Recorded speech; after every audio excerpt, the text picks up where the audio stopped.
So যে বহুতো ষ্টুডেণ্টে PRC ভিডিঅ'টো মানে কমেণ্ট দি আছিল যে দাদা মোৰ PRCটো ৰিজেক্ট হৈ গ'ল, মোৰ PRCটো ৰিভাৰ্ট বেক হৈ গ'ল। কিয় ৰিভাৰ্ট বেক হৈ গ'ল, কিয় ৰিজেক্ট হৈ গ'ল, সেইটোৰ ওপৰত মই এতিয়া কথা পাতিম। বেচিকেলি দুটা ৰিজনত তেওঁলোকে PRCটো ৰিভাৰ্ট বেক বা ৰিজেক্ট মাৰে। এটা কথা ক্লিয়াৰলি বুজি লোৱা, যদি তোমালোকৰ PRCটো ৰিভাৰ্ট বেক হৈছে সেইটো মানে ঠিক কৰাৰ এটা চান্স থাকিব, কিন্তু যদি ৰিজেক্ট হৈ গৈছে সেইটোৰ কোনো উপায় নাই। ঠিক আছে, সেইটো ৰিজেক্ট হৈ গৈছে, এতিয়া তোমালোকে নতুনকৈ এপ্লাই কৰিবলৈ লাগিব। কিন্তু যেতিয়া তোমালোকে নতুনকৈ এপ্লাই কৰিবা তেতিয়া এইকেইটা ভুল তোমালোকে যদি নকৰা তেনেহ'লে তোমাৰ PRCটো পিছৰ মানে যেতিয়া নতুন এপ্লাই কৰিবা সেইটো হৈ যাব 4 দিনৰ ভিতৰত। সবাৰ প্ৰথমত মানুহে ভুল কি কৰে, মই এটা স্ক্ৰীনশ্বট দেখাই দি আছোঁ। ইয়াত কি লিখা আছে, এজ পাৰ CO, ঠিক আছে, দ্য টাইম অফ ষ্টে, ঠিক আছে, মানে যেতিয়ালৈকে ষ্টুডেণ্টটো থাকি আছে অসমত সেইটো 20 বছৰতকৈ কম। ঠিক আছে, এতিয়া কি হয় ষ্টুডেণ্টে কিয় দিলে এইটো, তো যেতিয়া মই PRC এপ্লাই কৰা দেখাইছিলোঁ তাত এটা অপশ্যন আছিল যে কিমান বছৰৰ পৰা তোমালোকে অসমত বসবাস কৰি আছা, মোমেণ্ট অফ ষ্টে, ঠিক আছে, পিৰিয়ড অফ ষ্টে, ঠিক আছে, এইটো আছিল। তো ষ্টুডেণ্টে ভাবে যে মই, ঠিক আছে, তেওঁ নিজে কিমান বছৰৰ পৰা অসমত বসবাস কৰি আহিছে। ঠিক আছে, তো ষ্টুডেণ্টে কি কৰে তাৰ বয়স হিচাপে দেয়। ঠিক আছে, তাৰ বয়স যদি 17 হয় তেওঁলোকে 17 বছৰৰ পৰাই ন অসমত আছে। ঠিক আছে, তাৰ জন্ম ইয়াত হৈছে, তো 17 বছৰৰ পৰা তেওঁ, ঠিক আছে, অসমত আছে, তেওঁ 17 বছৰ দি দিয়ে। सेम 18, 19 এলৈকে দি দিয়ে, 18 ইয়াৰ্ছ দি দিয়ে, 19 ইয়াৰ্ছ দি দিয়ে, তেওঁলোকৰ বছৰৰ ওপৰত ডিপেণ্ড কৰে। কিন্তু এনেকুৱা তোমালোকে নকৰিবা। ঠিক আছে, এনেকুৱা কৰিলে তোমালোকৰ কি হয় যে তোমালোকৰ এটা নিয়মে আছে, তোমালোকে যেতিয়া ডকুমেণ্ট আপলোড কৰিবা তো তোমালোকে এটা অপশ্যন থাকে যে তোমালোকে দেউতা বা মাকে যে 20 বছৰৰ পৰা অসমত বসবাস কৰি আছে এইটোৰ এটা প্ৰুফ, এইটো চাই তোমালোকে। ঠিক আছে, কিন্তু তোমালোকে কি কৰি আছে ইয়াত 17 বছৰ 18 বছৰ দি দিছা, যেটা তোমালোকৰ মোমেণ্ট অফ ষ্টে বা পিৰিয়ড অফ ষ্টে আছে 20 বছৰতকৈ কম হ'লে তেওঁলোকে এইটো ৰিজেক্ট কৰি যায়, ৰিভাৰ্ট বেক নামাৰে, ডাইৰেক্টলি তেওঁলোকে ৰিজেক্ট কৰি যায়।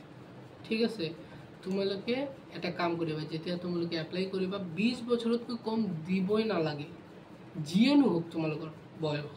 ঠিক আছে, 20 বছৰৰ আপত দিবা, 25 বছৰ দিব পালে, 21 বছৰ দিব পাৰা, 30 বছৰ একৰ্ডিং টু ইয়ৰ ডাটা। ঠিক আছে, তাৰপিছত আৰু একটা প্ৰব্লেম কি হয়, মই এটা স্ক্ৰীনশ্বট দেখাই আছোঁ যে address is not match with the relevant document.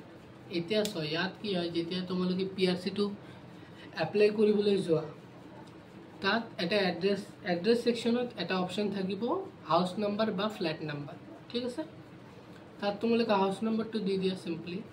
ঠিক আছে, তো তাত কোনোবাই মানে ফুল এড্ৰেছটো নিদিয়ে যে মই ইয়াত থাকোঁ, ৰোডৰ নাম এইটো, ৱাৰ্ডৰ নাম এইটো। ঠিক আছে, এইটো নিদিয়ে, তো সেইটো তেওঁলোকৰ দোষ নহয়। ঠিক আছে, সেইটো নিদিবও চলে, কিন্তু তোমালোকে দি দিবা। ঠিক আছে, তাৰপিছত যেতিয়া তোমালোকে স্ক্ৰল কৰি নিজত আহিবা তাত ডিষ্ট্ৰিক্ট, ঠিক আছে, পুলিচ থানা, গ্ৰাম পঞ্চায়ত না আৰবান, ঠিক আছে, সাব ডিষ্ট্ৰিক্ট, সেইটো হ'ল সবচেয়ে বেছি ইম্পৰ্টেণ্ট। সাব ডিষ্ট্ৰিক্টটো তোমালোকে কেতিয়াবা ভুল নকৰিবা। ঠিক আছে, এইটো যদি তোমালোকে ভুলতে ভুল কৰি দিয়া তেনেহ'লে সেইটো ৰিভাৰ্ট বেক মাৰি দিব। এতিয়া চোৱা তোমালোকে কিয় ভুল কৰা, তেওঁলোকে ষ্টুডেণ্টে যেতিয়া এপ্লাই কৰে তেওঁলোকে ভালদৰে নাজানে তাৰ বসবাস কৰা স্থানটো মানে ধুবুৰী মানে মিউনিচিপাল বোৰ্ড নে কি। ঠিক আছে, তো তোমালোকে এটা কাম কৰিবা, তোমালোকৰ ৱাৰ্ড নাম্বাৰটো গুগলত টাইপ কৰিবা, ৱাৰ্ড নাম্বাৰ এত 11 ধৰি ল'লোঁ মই, ৱাৰ্ড নাম্বাৰ 11। ঠিক আছে, মৌজা লিখিবা, তো তোমালোকৰ মৌজাটোৰ নাম আহি পৰিব, এই মৌজাটো তোমালোকে ইয়াত বহাই দিবা। Sub division, ward number 11 sub division, গুগলত সাৰ্চ কৰিলে তোমালোকে আহি যাব। যিটো ডিষ্ট্ৰিক্টত থকা সেইটোও লিখিব লাগিব, যে মই ধৰিলোঁ Baksa ward number 4 sub division কি হ'ব, সেইটো তোমালোকে গুগলত আহি যাব, তোমালোকে তাৰ পৰা চিম্পলি বহাই দিবা। নহ'লে তোমালোকে যদি এনেকুৱা কৰা তেওঁলোকে মানে ভুল ধৰিবই।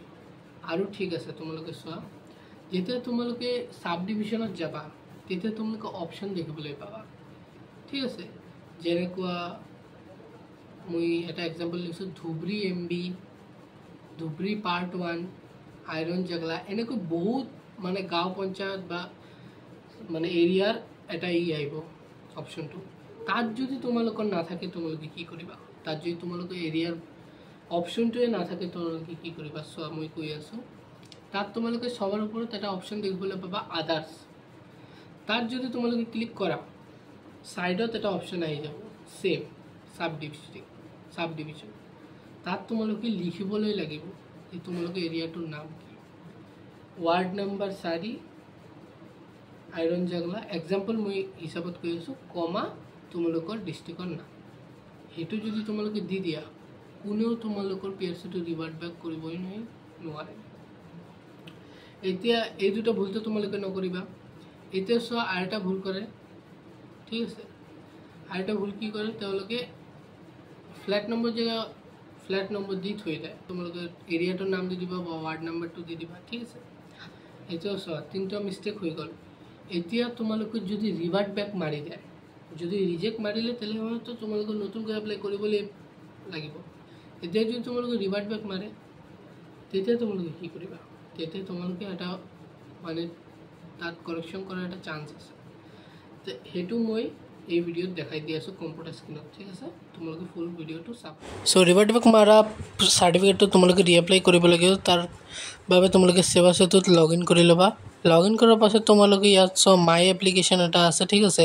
ইয়াত তোমালোকে নিচত যোৱা, নিচত তোমালোকে যিবিলাক চাৰ্টিফিকেট এতিয়ালৈকে এপ্লাই কৰিছিলা যিবিলাক ছাৰ্ভিচত সেইকেইটা পাই যাবা, ঠিক আছে?